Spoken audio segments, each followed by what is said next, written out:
1 യോഹന്നാൻ 3:21. പ്രിയപ്പെട്ടവരെ, ഹൃദയം നമ്മെ കുറ്റപ്പെടുത്തുന്നില്ലെങ്കിൽ ദൈവത്തിൻ്റെ മുൻപിൽ നമുക്ക് ആത്മധൈര്യമുണ്ട്. പരിശുദ്ധ പരമ ദിവ്യകാരുണ്യ എന്നേരവും ആരാധനയും സ്തുതിയും പുകഴ്ചയും ഉണ്ടായിരിക്കട്ടെ. ഈശോയെ, ഞങ്ങളങ്ങയെ സ്തുതിച്ച് ആരാധിക്കുന്നു. ഇന്നത്തെ ദിവസത്തെ പൂർണ്ണമായും കാഴ്ചവെച്ച് പ്രാർത്ഥിക്കുന്നു. ഹൃദയ നിഷ്കളങ്കതയോടെ ജീവിക്കാൻ സഹായിക്കണമേ. ഹല്ലേലൂയ.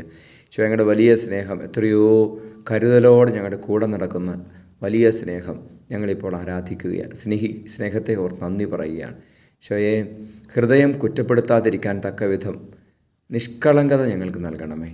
അങ്ങയുടെ മുൻപിൽ നിൽക്കുമ്പോൾ ഞങ്ങൾക്ക് കുറ്റബോധമുണ്ടാവാതെ ആത്മധൈര്യത്തോടെ നിൽക്കാൻ കൃപ തരണമേ. നമ്മുടെ കർത്താവ് ഈശോ മിശിഹായുടെ കൃപയും പിതാവായ ദൈവത്തിൻ്റെ സ്നേഹവും പരിശുദ്ധാത്മാവിൻ്റെ സഹവാസവും നിങ്ങളോടുകൂടി ഉണ്ടായിരിക്കട്ടെ, ഇപ്പോഴും എപ്പോഴും എന്നേക്കും.